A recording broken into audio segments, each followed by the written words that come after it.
এই পর্দাটা লাগিয়েছি, দেখো তো কেমন লাগছে, মনে হয় ভালো লাগছে না, তাই জন্য আমি আরও একটা নতুন পর্দা পাল্টিয়ে এনেছি। সেটা কেমন লাগছে বলবে, একটুখানি ভালো করে দেখাই, দূরে গিয়ে দাঁড়াও। এই দেখো, এটা বেশি ভালো লাগছে নাকি এটা লাগিয়েছি এটা বেশি ভালো লাগছে একটু বলো তো। এটা ফাইনালি আমি লাগিয়ে ফেলেছি, আর ওটা চেঞ্জ করে এটা লাগিয়ে ফেলেছি।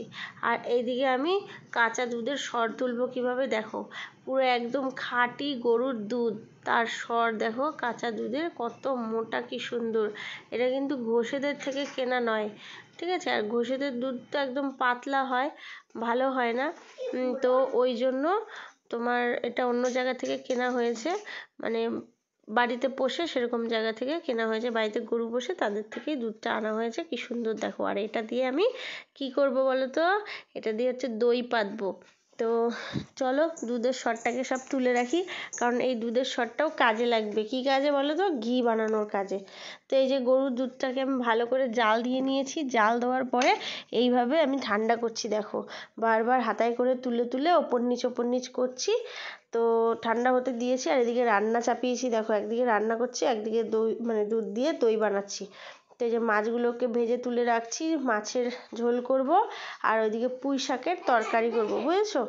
তো যাই হোক, মাছ টাছ ভেজে ঠেজে আমি আবার যাব দুধ দিয়ে দই বানানোর কাজে। তো এখানে আমি বলেছি একটু টক দই নিয়ে আসছে, তাই টক দই নিয়ে এসে টক দইটাকে ফেটিয়ে এবার আমি কি করব দুধের মধ্যে দেবো, এই দেখো। আর বলেছি দোকান থেকেই এই যে এই ধরনের প্লাস্টিকের কৌটোগুলো দেখতে পাচ্ছ না, এগুলো আনতে বলেছিলাম, এগুলোর মধ্যেই আমি দইটাকে পাতবো, তাহলে বেশ ভালো হবে।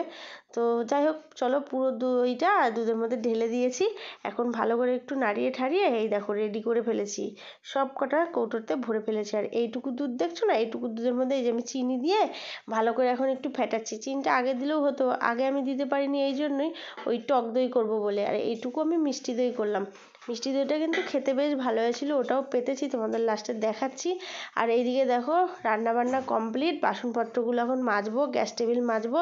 চিমনির অবস্থা খুব খারাপ দেখো একবার, কেরাসিনের অভাবে মাজতে পারিনি, তো মাকে বলেছিলাম রেশনের দোকান থেকে কেরাসিন এনে দেবা, তো কেরাসিন এনে দিয়েছে। এবার আমি চিমনি পরিষ্কার করব, বাসন মাজবো, দেখো স্পিড করে দিয়েছি কত, কারণ অনেকক্ষণ লেগে গেছিলো এটা করতে, প্রায় 2 ঘন্টা বসে বসে এগুলো আমি বাসন মেজেছি, গ্যাস টেবিল মুছেছি, তারপর চিমনিটা পরিষ্কার করেছি। চিমনিটা অনেক দিন পরিষ্কার করা হয়নি, প্রায় 6 মাস পর আমি চিমনিটা পরিষ্কার করলাম, ওই জন্য অনেক তেল চিটা জমে গেছিলো, অনেক কষ্ট করে তেল চিটাগুলোকে কেরাসিন দিয়ে স্কচব্রাইট দিয়ে খোসা দিয়ে ঘষে তুলেছি। তো যাই হোক চলো, তোমাদের সঙ্গে কথা বলতে বলতে বাসন তো মাজা হয়ে গেল, আর গ্যাস টেবিলও মোছা প্রায় কমপ্লিটের দিকে। এবার কিন্তু আমি চিমনিটা ধরবো। তো চিমনিটার অবস্থা তো তোমাদের দেখালামই কি, আর লাস্টের দিকেও আমি দেখাবো ফাইনাল লুকটা কেমন হলো। এই চিমনি থেকে কিন্তু সব যন্ত্রপাতি আমি খুলে নিয়েছি, স্ক্রু দিয়ে সব কিছু খুলতে হয়, তো খুলে ঠুলে এই যে আমি পরিষ্কার পরিচ্ছন্ন করছি। এগুলো পরিষ্কার করতে আমি বাইরে থেকে আর লোক ডাকি না, আমি নিজেই একা করি, কারণ ওনাদের থেকে আমি একবার দেখে নিয়েছিলাম, ওই এক দেখার পর থেকেই আমি নিজেই করে নিই, এগুলো আমি নিজেই পারি। তো যাই হোক, তোমাদেরও কেমন লাগলো চিমনি পরিষ্কার করাটা লাস্টে কিন্তু আমাকে জানাবে। এখন কিন্তু আমি তাড়াহুড়ো করে দেখাচ্ছি, তোমরা কিছুই বুঝতে পারবে না কোনটা কি খুলতে হয় না হয়। আর যদি তোমরা কেউ জানতে চাও আমাকে কমেন্ট বক্সে কমেন্ট করো, আমি বলে দেবো। তো যাই হোক, বিকেলে চলে গেছিলাম এই যে টাউনে। তো টাউনে গিয়ে দেখছি বেসিন এই বেসিনটা আমার খুব পছন্দ হয়েছে, দেখো টেবিল বেসিন, কিন্তু লাগাবো যে আমার একটু হ্যাঙ্গামা আছে।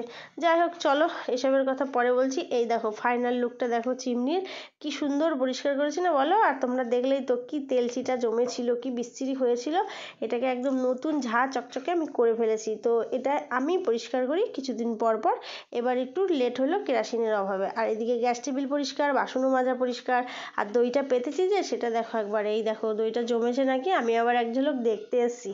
এই দেখো দেখেছো, দইটা পুরো জমা শুরু হয়ে গেছে। এটার ফাইনাল লুকও কিন্তু তোমাদের সঙ্গে শেয়ার করব।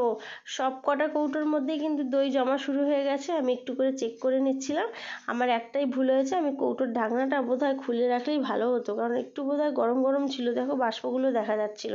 আর এই যে দই যে জমে গেছে, ফাইনাল লুক দেখে ভালো, এই দেখো কি সুন্দর দই কেটে ফেললাম, টক টক দই কিন্তু একদম টক দই, শরীরের জন্য খুব উপকার। আর এই গরমকালে তোমরাও পারলে বাড়িতে বানিয়ে আমার মতো এভাবে খেও।